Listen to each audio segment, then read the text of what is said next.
Hello friends, प्यारे बच्चों, आज का हमने टॉपिक लिया है WANT, वांट।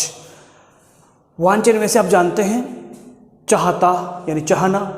अगर प्रेजेंट सिंपल के हिसाब से हम देखें तो चाहता आ सकता है, चाहती, चाहते है आ भी सकता है और नहीं भी आए। कई बार हम बोलने में लगेगा है आपने बोला, कई बार नहीं भी बोलते हैं। और अगर पास्ट के हिसाब से देखें तो चाह आ सकता है या फिर चाहता, चाहती, चाहते और लास्ट में क्या लग सकता है थे, था, थी, इस प्रकार से लग सकते हैं। अफर्मेटिव सेंटेंस कैसे बनेगा वो देखें। सबसे पहले कौन आएगा? सब्जेक्ट, और सब्जेक्ट के अनुसार क्या आएगा? वांट। अगर वो अफर्मेटिव सेंटेंस है और प्रेजेंट सिंपल का है, आई यू वी दे है, तो क्या रहेगा? वांट ही रहेगा। और अगर ही सी हो तो क्या लग जाएगा? एस, तो लग जाएगा वांट्स। और अगर पास्ट सिंपल है तो बन जाएगा वांटेड, वांटेड।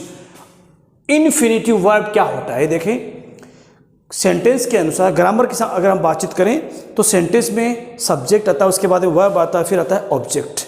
तो पहले हम बात कर रहे हैं अगर कई बार सेंटेंस में डबल वर्ब आ जाती है तो कैसे यूज करते हैं। तो पहली वाली वर्ब जो है वैसे के वैसे लिखते हैं। जो सेकंड वर्ब होती है उसके दो ऑप्शन होते हैं, या तो उस वर्ब से पहले टू लगाया जाता है या उस वर्ब में ING प्लस कर दिया जाता है। तो आज हम पढ़ेंगे टू लगाए। जब टू लगाते हैं उसका नाम हो जाता है इन्फिनिटिव वर्ब। ग्रामर के हिसाब से बोल रहे हैं, बाकी स्पोकन के हिसाब से याद कर सकते हैं कि डबल वर्ब कभी साथ में नहीं आएगी। दूसरी वाले वर्ब में या तो टू लगाओ या ING लगाओ। अब कहाँ टू लगाना, कहाँ ING लगाए, ये भी हम पढ़ेंगे। उसके बाद में अदर पार्ट जो भी आपका सेंटेंस का है, अगर नेगेटिव की बात करें तो ना क्या आ सकता है? डोंट आ सकता है, डजंट आ सकता है, और पास्ट सिंपल में डिडंट आ सकता है। फिर जो पार्ट रहेगा वांट के बाद में। और अगर इंटरोगेटिव बात करें तो वही रहेगा। सबसे पहले कौन? WH वर्ड, उसके बाद में हेल्पिंग वर्ब जो डू, डज, डिड कोई भी हो सकती है। उसके बाद में सब्जेक्ट, फिर वांट, और उसके बाद में to verb, to plus verb, कोई भी वर्ब उससे पहले क्या लगाना है? टू। इसे हम ग्रामर के साथ बोलते हैं इन्फिनिटिव वर्ब, ठीक है। और फिर जो अदर पार्ट। अब ये जरूरत क्यों पड़ती है इसके देखें। यहाँ दो सेंटेंस हमने ऐड किए। एक व्यक्ति पर मैं खेलता हूँ, इसका मतलब क्या है? उसकी आदत है या उसका डेली रूटीन है, वो खेलता है, हमेशा खेलता है। वो बोल रहा है कि मैं खेलता हूँ, मैं क्रिकेट खेलता हूँ, मैं सुबह क्रिकेट खेलता हूँ, या मेरे दोस्त साथ में खेलता हूँ। तो ये कई सेंटेंस बोल सकता है। तो वो उसकी क्या है? हैबिचुअल सिस्टम है, यानी वो उसका डेली रूटीन है। अब यहाँ देखें मैं चाहता हूँ, यानी उसकी इच्छा है। अब खेलता नहीं हो, खेलना चाहता है। तो यहाँ पे देखिए दो वर्ब आ चुके हैं। एक तो है खेलना, जो यहाँ पे था खेलता था, अब बन गया यहाँ पे खेलना, और यहाँ हो जाता चाहता हूं। तो देखिए ये फर्स्ट वर्ब और ये सेकंड वर्ब। तो कैसे करेंगे देखें। सबसे पहले वही नियम है, हम लास्ट में देखेंगे। लास्ट में हूँ आया मतलब प्रेजेंट सिंपल है, उसके बाद में ता है मतलब यह जो आपका है प्रेजेंट सिंपल है। उसके बाद में यहाँ जाएंगे आई है, तो सेंटेंस स्टार्ट किससे होगा? आई से। हमारा जो इस सेंटेंस का जो मेन वर्ब है स्पेशल जो वो है चाहता, ये है। तो चाहते से क्या बनेगा? Want, I want. अब बन के बच गया ये ना वाला। और एक दिन मैंने पढ़ाया भी था आपको कि कभी भी वर्ब में ता नहीं लगता, हमेशा ना ही रहता है। देखिए खेलना का बन जाएगा टू प्ले, ये सिस्टम है इसका। वह मुझसे बात करना चाहती है, तो पहले वह क्या बना दिया हमने? सी। अब चाहती है, एस या एस लगाना है, वांट्स। अब उसके बाद में बात करना, टू टॉक, किससे? टू मी, मुझसे। वे सुबह दौड़ना चाहते हैं, अब इस वही सिस्टम वे, दे। अब इसकी चाहते हैं वांट, ठीक है। अब एस ने, क्योंकि ही सी के साथ में ही एस आता है। टू रन, दौड़ना, कब? In the morning. वह खाना पकाना चाहती थी, अब देखिए थी आ गया मतलब पास्ट आ गया, तो जो वांट बन जाएगा वांटेड। सी वांटेड, यहाँ कभी चेंज नहीं होगा, चाहे वो प्रेजेंट। देखो यहाँ आप ध्यान दें, यहाँ सिंगुलर था तो भी देखो फर्स्ट फॉर्म रही, और यहाँ इस प्रकार से था तो भी फर्स्ट फॉर्म। अब देखो हमारा ये टेंस भी चेंज हो गया, फिर भी ये रहा, इसलिए इसका नाम क्या? इन्फिनिटिव, यानी कोई चेंज ही नहीं होता है। फूड, तो सी वांटेड टू कुक फूड।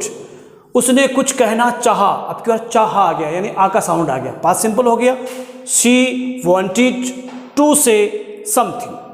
क्या तुम पानी पीना चाहते हो? अभी ये इंट्रोगेटिव है, क्या स्टार्ट में आ गया, यूज नहीं होता है, उसकी जगह हेल्पिंग वर्ब काम करता है। और यहाँ पे कौन है? Do. Do you want to take water? तुम कहाँ जाना चाहते हो? तुम कहाँ जाना चाहते हो? कहाँ? WH word, where do you want to go. मैं आज नहीं आना चाहता, यहाँ ध्यान दें है लगा हुआ नहीं है, फिर भी आप क्या मानेंगे कि ये है, यानी प्रेजेंट सिंपल के हिसाब से बनेगा। अगर उस यहाँ देखो चाहा आ गया था तो आपने कहा कि ये पास्ट है, उसी प्रकार यहाँ क्या कहेंगे आप, प्रेजेंट सिंपल है। मैं आज नहीं आना चाहता, I don't want to come today. वे अंग्रेजी नहीं बोलना चाहते थे, पास्ट की बात होगी। दे डिडंट, ये आपको पता है कि जब कभी डिड आ जाता है तो उसके बाद में फिर वांटेड नहीं आ सकता, यानी सेकंड फॉर्म नहीं आ सकती है, तो क्या बन गया, want. They didn't want to speak English. वह घर नहीं आना चाहती है, ये भी आपका जो नेगेटिव हो गया। She doesn't want to come at home, घर पर आना नहीं चाहती है।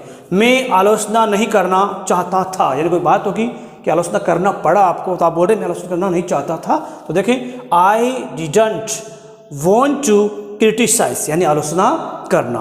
लास्ट सेंटेंस देखें, वे पढ़ना क्यों नहीं चाहते, तो ये इंट्रोगेटिव भी है और ये नेगेटिव भी है। ये दो तरह से बनता है, एक तो वाई ग्रामर के हिसाब से कि WH वर्ड, उसके बाद में हेल्पिंग वर्ब, उसके बाद में सब्जेक्ट, उसके बाद में नॉट। लेकिन स्पोकन में आजकल हम बोलते हैं वाई डिडंट, साथ में बोल सकते हैं। तो why did they not want to study, पढ़ना नहीं चाहते थे। और ये एक और ध्यान दें, वॉन्ट के बाद में नाउन, यानी किसी चीज़ को अगर आपको जरूरत है, आप चाहते हैं, जैसे मैं पेन चाहता हूँ तो आई वॉन्ट ए पेन, मैं पानी चाहता हूँ आई वॉन्ट वाटर, इस प्रकार से भी यूज कर सकते हैं। तो यह आपका मैंने चाहने के साथ पढ़ाया है, और किस प्रकार से इन्फिनिटिव वर्ब लगाते हैं और कैसे यूज करते हैं, हर बात का अध्ययन। हमने यहाँ पे टेंस पढ़ा है, प्रेजेंट सिंपल और पास्ट सिंपल। अगर आपका टेंस ठीक तरह से नहीं है तो टेंस का जरूर देखें पहले वीडियो, उसके बाद में ये करना आसान रहेगा। ठीक है, आप चाहें तो इसका स्क्रीनशॉट लें और प्रैक्टिस करते रहें। Thank you.